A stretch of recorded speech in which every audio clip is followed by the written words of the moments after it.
Bagaimana membangun kehidupan yang baik? Hiduplah dengan baik bersama orang lain.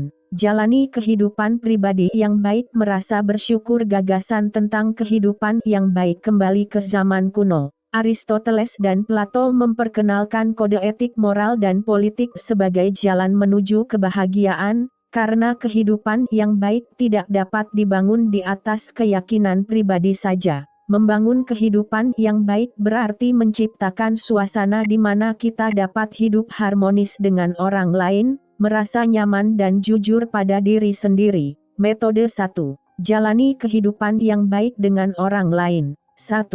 Tersenyumlah pada orang yang Anda temui. Kita sering mendengar bahwa senyum itu menular, dan penelitian telah membuktikannya. Beberapa penelitian menunjukkan bahwa bersikap baik kepada orang lain meningkatkan kebahagiaan, atau setidaknya membantu, karena orang cenderung lebih baik kepada seseorang yang banyak tersenyum. Orang yang tersenyum umumnya dianggap lebih menarik, dapat dipercaya, santai, dan tulus. Menghibur diri sendiri dengan membuat orang lain bahagia adalah cara yang tepat untuk menjalani kehidupan yang baik.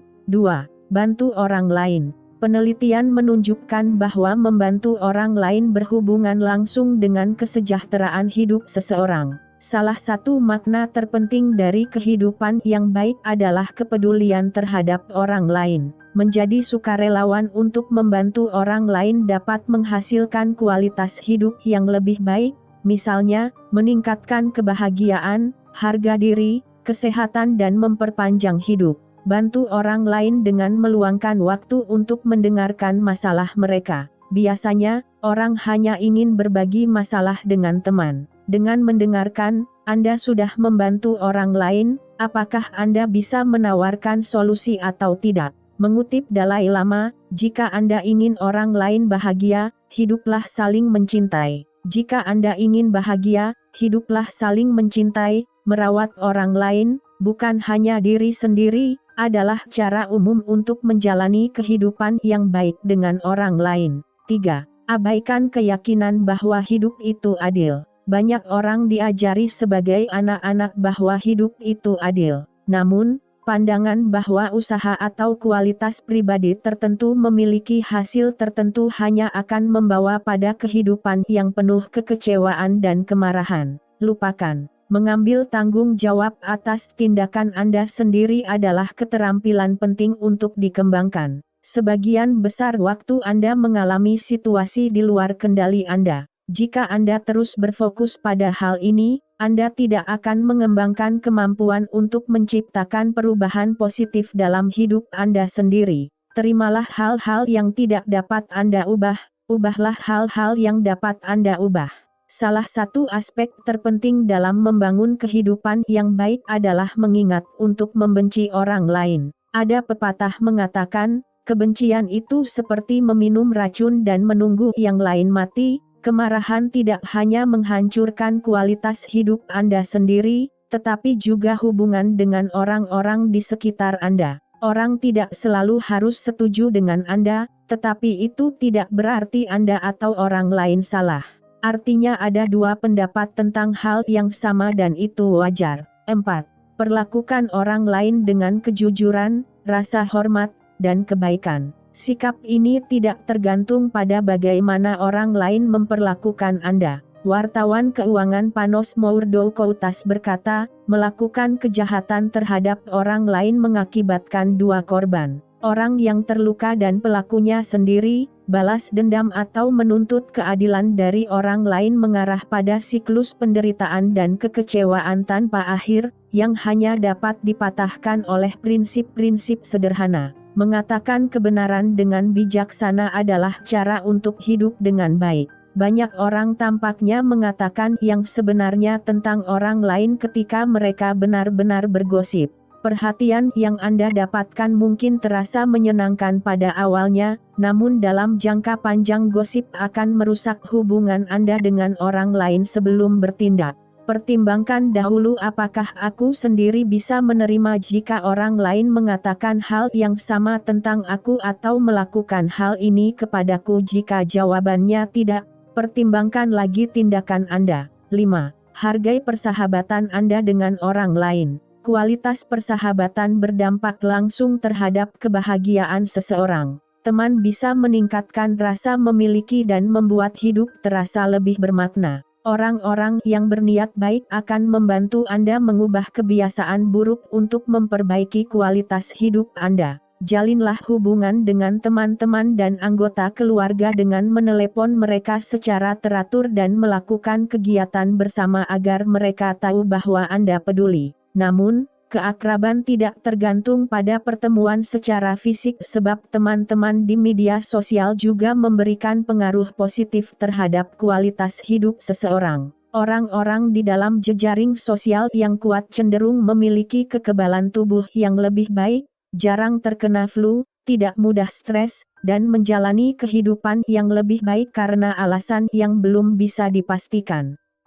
Metode 2. Memiliki kehidupan pribadi yang baik. 1. Jujur pada diri sendiri. Mengenal diri sendiri adalah bagian penting dalam membangun kehidupan yang baik, dan kejujuran adalah satu-satunya cara untuk mengenal diri sendiri. Anda mungkin merasa lebih mudah menerima kualitas positif atau mengakui kualitas negatif. Bagaimanapun, Anda harus mengakui keduanya jika Anda ingin memiliki kehidupan pribadi yang baik. Ketika sesuatu yang buruk terjadi, belajarlah untuk bertanggung jawab. Jangan salahkan orang lain karena jalan ini tidak menyenangkan bagi orang lain dan Anda tidak bisa belajar apapun dari situasi ini. Beritahu orang yang Anda cintai tentang masalah Anda. Teman yang baik biasanya dapat mengidentifikasi motif tertentu yang tidak Anda sadari. 2. Ketahui keinginan Anda. Apa tujuan hidup Anda? Apa yang Anda lakukan untuk mencapai ini? Tuliskan sifat-sifat yang Anda inginkan dalam kehidupan sehari-hari. Kemudian buatlah daftar cara Anda dapat menerapkan kualitas itu dalam kehidupan sehari-hari Anda. Aristoteles menulis, kita dibentuk oleh apa yang kita lakukan berulang kali. Keunggulan tidak dicapai oleh kebaikan seseorang, tetapi oleh kebiasaannya. Jika ingin menjadi orang baik, berbuat baiklah.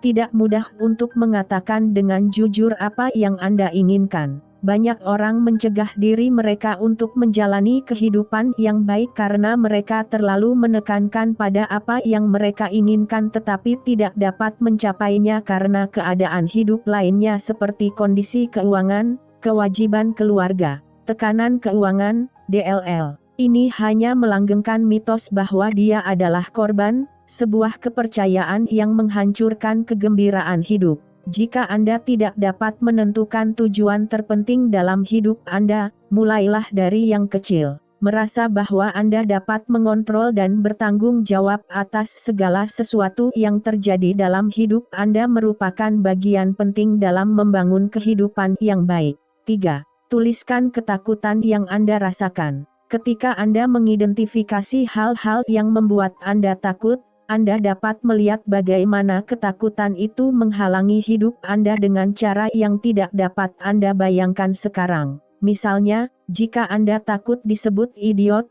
Anda tidak layak mendapat promosi karena Anda belum menunjukkan siapa diri Anda sebenarnya di tempat kerja. Terkadang ketika Anda menuliskan ketakutan Anda dengan menuliskannya, Anda menyadari betapa sia-sia mengkhawatirkan hal-hal yang berada di luar kendali Anda. Ketakutan juga bisa muncul karena keadaan yang sudah tidak ada lagi. Banyak orang mengalami ketakutan masa kanak-kanak ketika sesuatu terjadi tanpa mereka sadari. Namun, sebagai orang dewasa, mereka sudah mandiri dan mampu membuat keputusan sendiri. Anda memiliki kesempatan untuk membuat keputusan berdasarkan informasi tentang tindakan yang Anda ambil setelah Anda mengidentifikasi ketakutan yang mendorong perilaku Anda. 4.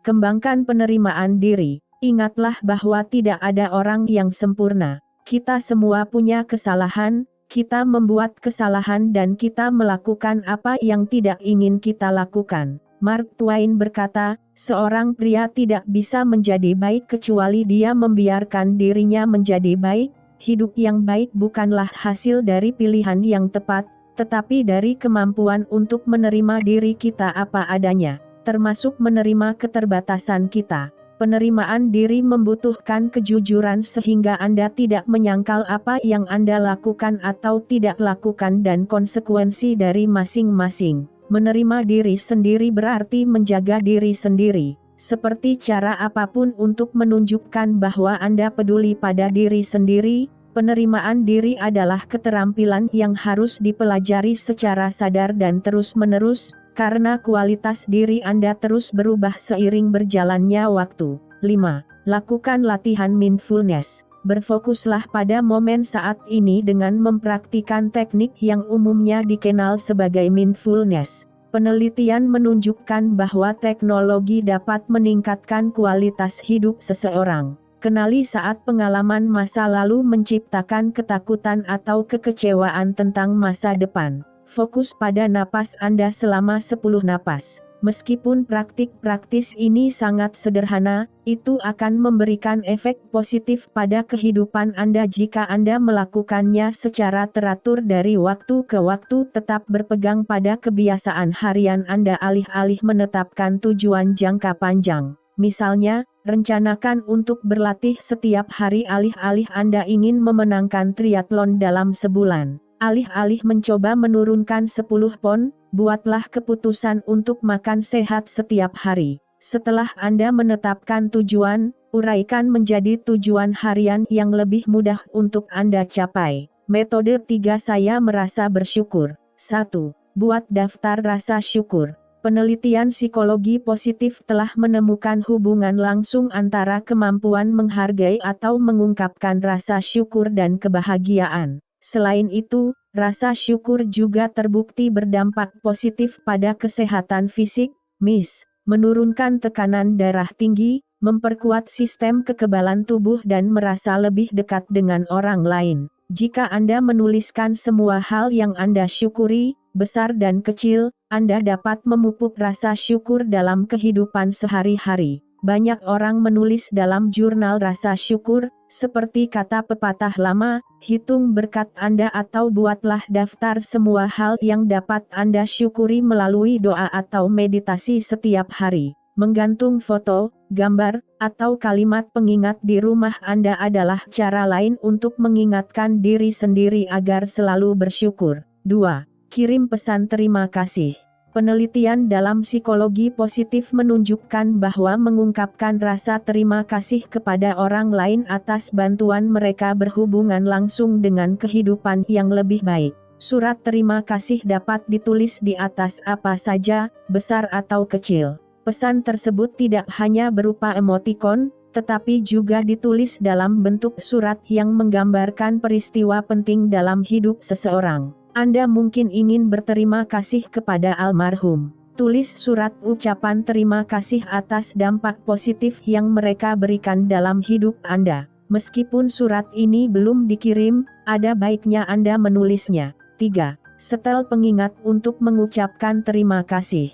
Bersyukur adalah kebiasaan yang membutuhkan disiplin dan latihan untuk berhasil. Sangat mudah untuk mengungkapkan rasa terima kasih secara spontan ketika sesuatu yang baik terjadi. Untuk selalu bersyukur, cobalah untuk menemukan hal-hal dalam kehidupan sehari-hari yang dapat Anda syukuri. Setel alarm pada jadwal acak untuk mengingatkan Anda agar selalu bersyukur sepanjang hari. Saat alarm berbunyi, tanyakan pada diri Anda, apa yang saya syukuri di sini dan saat ini. Saat pikiran kebencian atau keluhan muncul, gantikan dengan pikiran tentang hal-hal yang Anda syukuri. Misalnya, jika Anda terjebak kemacetan, ganti pikiran cemas Anda tentang terlambat menghadiri rapat dengan gambaran alam yang indah. Dengan begitu Anda masih punya waktu untuk menikmati keindahan bunga Kamboja pinggir jalan yang biasa Anda lewatkan saat berkendara dengan kecepatan normal.